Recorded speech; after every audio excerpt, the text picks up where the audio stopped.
là, c'est un peu plus compliqué. Très honnêtement, c'est un peu plus Parce que même compliqué. sous contrat, c'est compliqué. On peut te Même, prendre, hein. bien sûr, même sous contrat, il y a des Mm. conditions. Moi, je pense que ça coûte combien un jet privé? Ça dépend du modèle, mais je pense qu'elle a payé au moins 50 millions de dollars. Donc, Ouais, facile, je entre pense. 50 millions et elle a dû prendre un Gulfstream, je pense. Donc, entre 50 millions et. Après, ça dépend si elle le fait custom, mais je pense entre 50 et 90 millions de Puis dollars. si je dis pas de bêtises, c'est dans les 10 à 15 000 € l'heure de vol, hein, d'un jet. Entre 10 et Oui, 15 000. après, forcément, les coûts se réduisent lorsque c'est le tien, mais Ah oui, ouais. on doit être, oui, non, mais on doit être dans tous les cas aux alentours des 6-7, sachant qu'en plus de ça, prends en compte l'entretien à l'année, Ouais. c'est 7 chiffres, surtout un Gulfstream, donc là, on parle de 7 chiffres plus, donc on est peut-être à 3-4 millions l'année d'entretien pour un avion de cette taille, je pense.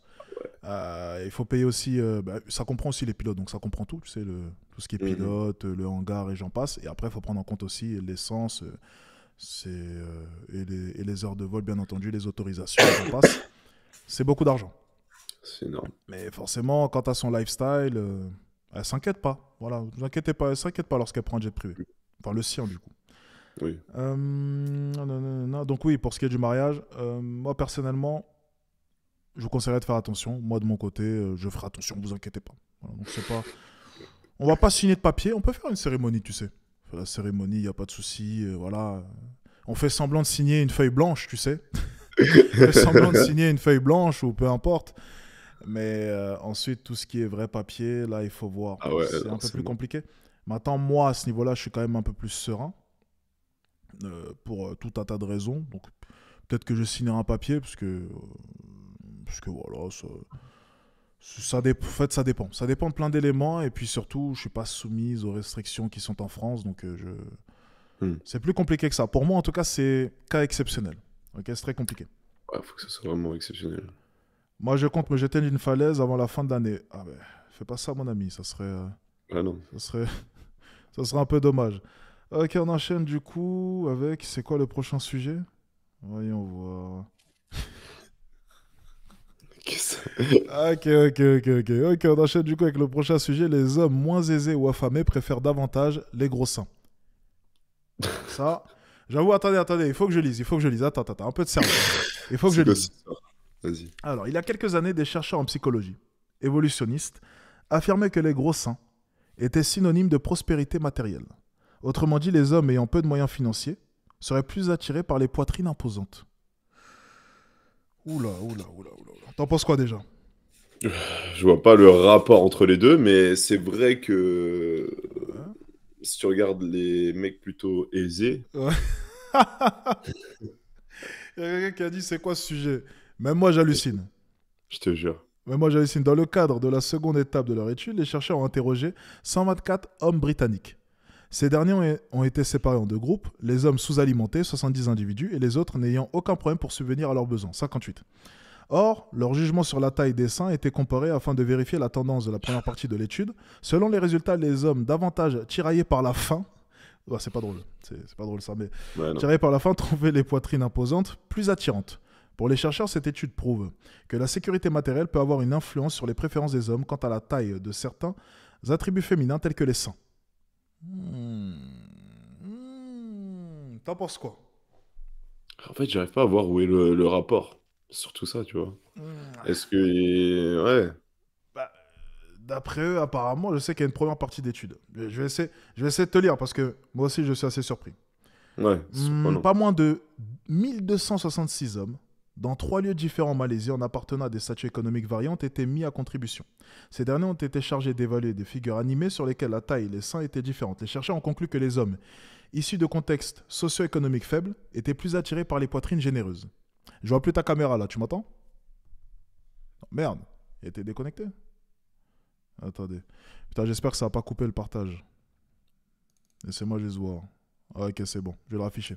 Ok. Ouais, c'est Ah, bon. Donc, apparemment, ok, apparemment, plus ouais. tu es pauvre, plus tu aimes les formes. Tu en penses quoi? Non mais attends, eh, mine de rien. Attendez. Non mais si on réfléchit honnêtement, je vais essayer d'aller loin dans leur connerie. Parce que, mine de rien, repère. Ok, cite-moi les endroits dans le monde où on adore les formes. Let's go. Oui, en Afrique. Ensuite, Amérique latine. bingo. Ouais. Ok, rien que déjà ces deux éléments-là. Ouais. Ouais. Ouais. Économiquement, c'est comment? C'est tendu. C'est très tendu. Ah, C'est très tendu. Ah, ben. ouais, ouais, Ah, je suis pas en train de dire que les chercheurs ont raison. Je suis en train de dire, en lisant, mine de rien, je me pose des questions. Tu vois, quand on réfléchit bien, ouais. Ouais. Oui. franchement, ça soulève un vrai débat. Après, voilà, moi, je suis pas là pour dire si c'est vrai ou si c'est faux. Mais ça semble un peu cohérent, je trouve. En tout cas, ils apportent des preuves. Non, Parce que, en vrai. ah, moi, je sais pas. Parce que, remarque bien, si tu remarques bien, souvent, c'est les femmes noires qui le disent. Hein. Moi, je répète simplement ce qu'elles disent. Elles disent Hmm. apparemment, lorsqu'un homme noir réussit, ok. Donc là, je parle même pas, tu vois, des formes ou quoi que ce soit, mais lorsqu'un homme noir réussit, je vais même pas rentrer dans les détails dans tous les cas, parce que on évitera, mais ses goûts changent. J'irai pas vers où, j'irai pas vers quoi. C'est quelque chose que j'ai déjà entendu, ok. Donc apparemment, nos goûts évoluent avec la réussite. Et je vais te dire honnêtement, moi, mes goûts ont évolué avec le temps. Mais vraiment évolué. Donc, selon moi, il y a peut-être une petite corrélation. Je pense. C'est quoi ton style de femme à toi? De base, initialement, Ouais. j'aimais bien les brunes, etc. Mais là, en ce moment, je sais pas, je préfère les blondes. Je t'avoue. T'aimes bien les skinny? Ouais, mais pas trop skinny. Ouais, il faut quand même qu'elle ait. Qui font un peu de sport, tu vois. Ah ouais. Sportive. Et pas trop petite, pas trop grande non plus. Pas trop petite. J'adore les petites, moi. Ah ouais? Ah ouais. Plus d'1m65, je pourrais pas. Ok. Ah ouais, non. Oh, moi, Ah je trouve non. que dans les 1,70, c'est bien, tu vois. Allez, Entre 1,65 et 1,70. 1,70 maximum. Ouais, au-dessus, je sais pas, ça commence. C'est moi, je fais que 1,83 m, hein, c'est. Ouais. Si elle fait. Dis pas ça, il y en a qui vont t'insulter après. Oui, non, oui, oui, oui, non, mais oui. Non, mais à côté de toi, je suis petit, tu Oui, vois. mais bon, Et- Oui, je non, suis c'est pas une très bien. référence, hein. Non, oui, je sais. Ouais. C'est une Non, non, oui. exception. L'exception ne fait Oui, pas la règle. c'est ça. C'est vrai. 1m83, mine de rien, il y en a beaucoup qui vont te jalouser. C'est quoi la taille moyenne en France? C'est quoi 1m78, je pense? Ah, ça doit 1m78. être 1,80 m, non? 1,80 m, non? 1m80, franchement, t'es ambitieux, hein. 78, 78, ouais. Tu m'as l'air ambitieux quand même. 1m80, t'es sûr? Après, peut-être, hein, mais j'aurais plus Ouais, dit ouais, je sais pas. 1m78. Allez, je vais regarder sur internet. Mais je Taille pense qu'il y a moyenne une en grosse France. différence entre l'Île-de-France et la province. Parce qu'en Île-de-France, les gens sont gros. Bah, en même temps, même pas 1m75, tu sais quoi? 1m75 75, carrément. ok. Ouais, tu vois? Ok. On m'a même dit, ouais, j'aurais dit 1m78, 77, mais même 75, tu vois. Donc, oui, en Ile-de-France, tu disais, les gens sont plus grands. Ouais, je trouve que. On se demande pourquoi, hein? Il n'y a pas beaucoup de Français, hein, pas. Il n'y a pas beaucoup de Français, mon ami, hein. C'est comme souvent, tu sais, au basket, on disait, oui, en Ile-de-France, le niveau, il est incroyable. Bah oui, mais c'est normal, il n'y a que des blacks. C'est pas très dur. Parce que oui, qu'on le veuille ou non, si on parle par exemple de prédisposition physique, Oui, oui, dans c'est sûr certains que. sports, Ah ben non, mais dans la majorité des sports, mon ami, hein. Ouais.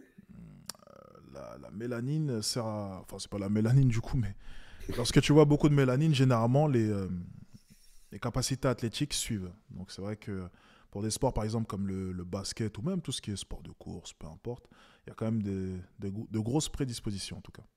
Ok, de grosses prédispositions en Ile-de-France. Ça c'est sûr et certain.